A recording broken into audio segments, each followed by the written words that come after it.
Бір кездері әдемі ауыл болды. Ауылдағы өзен жағасындағы кішкентай үйшікте тауық өмір сүріпті. Көп ұзамай тауық 12 жұмыртқа басады. Оның 10 жұмыртқасы балапанға айналса, екеуі жұмыртқа түрінде қалады.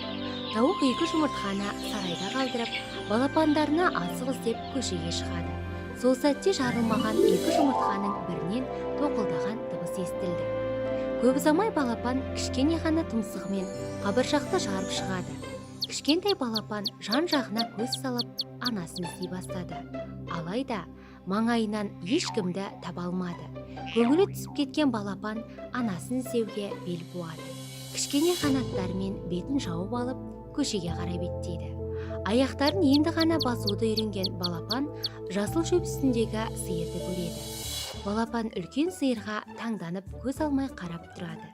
Бірнеше минуттан соң сиыр балапанға: «Сен неге маған таңданыспен қарайсың?» «Сен менің анамсың ба?» Балапанның жазықсыз бейнесін көрген сиыр былай дейді: «Менің қандай үлкен әрі биік екенімді қара. Сенің анаң менен әлде қайда кіші». «Ой, менің анам сізден кіші ма?» деп балапан анасын іздеуін жалғастырды. Балапан жолда келе жатып, жапырақ жеп тұрған ешкіні көрді. Кішкентай балапан ешкінің жанына келіп: «Сіз сиырдан кіші сияқтысыз. Сіз менің анамсыз ба?» «Иә, мен сиырдан кішімін. Бірақ менің 4 аяғым бар. Алайда сенің анаңның 2 аяғы мен 2 қанаты бар», деді ешкі. Ешкінің айтқанына одан әрі көңілі түскен балапан саяхатын жалғастырып, анасын іздеуін жалғастырды. Сәл жүрген соң балапан «Қарқ, қарқ» деген дауысты естіді. Ешкінің айтқанын есіне түсіріп: «Мүмкін қара қарға менің анам шығар», деп ойлады. «Сіздің 2 аяғыңыз бен 2 қанатыңыз бар. Сіз менің анам болдыңыз ғой», деп сұрады қарғадан кішкентай балапан. «Иә, менің 2 аяғым мен қанатым бар. Бірақ мен сенің анаңнан биік ұша аламын. Оған қоса сенің анаң менен биік, аяғы менікінен ұзын, және сенің анаң мен сияқты қарқылдамайды», деді қарға. Мұны естіген бейшара балапан одан сайын қайғыра түседі. Кішкентай балапанды көргендер оған аяушылық білдірді. «Қайғырма, тағы да байқап көр. Сен міндетті түрде анаңды табасың», деп қарға ұшып кетті. Қарғаның айтқаны балапанның күдігін азайтып, әрі қарай жүре берді. Сүйкімді аяқтарымен оған қата жетіп, балапандарымен жүрген үйректі тапты. Қарға айтқан ұқсастықтарға сәйкес келетін үйректі көрген балапан қатты қуанып кетті. «Анашым, анашым!» деп үйрекке қарай жүгірді. Кішкентай балапанды көрген үйрек таңданып қалды. «Неге сонша таңғаласыз, анашым? Мен сіздің балаңызбын». «Жоқ, қымбаттым, мен сенің анаң емеспін», деді үйрек ана. Балапан жылап жіберді. Енді анамды ешқашан таба алмаймын деп ойлай бастады.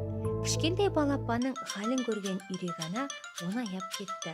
Балапанға махаббатқа толы көзімен қарап: «Сен неге жылайсың, қымбаттым? Мен саған көмектесемін», деді.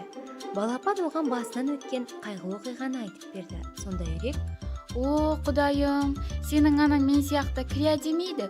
Сенің анаң кукареку дейді». Балапан мен үйректің әңгімесін естіген көгершін келіп: «Тоғанның соңына қарай барсаң, анаңды табасың», деп ұшып кетті. Үйректің даусын қайталаған балапан ары қарай жүре берді. Сәл жүрген соң құлағына «Кукареку» деген дыбыс естіліп, соған қарай жүгіре жөнелді. Анадайдан 2 аяғы бар, қарғаның қанатынан үлкен қанаты бар құс көрінді. Балапан жақындай бергенде «Кукареку» деп тағы дыбыстады. Сонда балапан «Анамды ақыры таптым-ау! Анашым, анашым!» деп айқайлай жөнелді. Балапан дауысын естіген тауық артына қарап, өз балапанын бірден таныды. Тауық ана балапан өзіне қарай шақырып, қанатымен құшақтап, махаббатына бөленді. «Сен неге үйде қалмадың, қымбаттым? Мен саған азық әкелу үшін сыртқа шықтым. Саған қайта ораламын ғой», деді. Тауық ана кішкентай балапанның оны қалай тапқанын білгісі келіп сұрай бастады. Кішкентай балапан әдемі даусымен анасы үшін батыл болып іздеуге шығып, қиындықтарға қалай тап болғанын баяндап берді. Әңгіме соңында тауық ана тебіреніп кетті. Алайда кішкентай балапанның батылдығын естіп, өзін бақытты сезінді.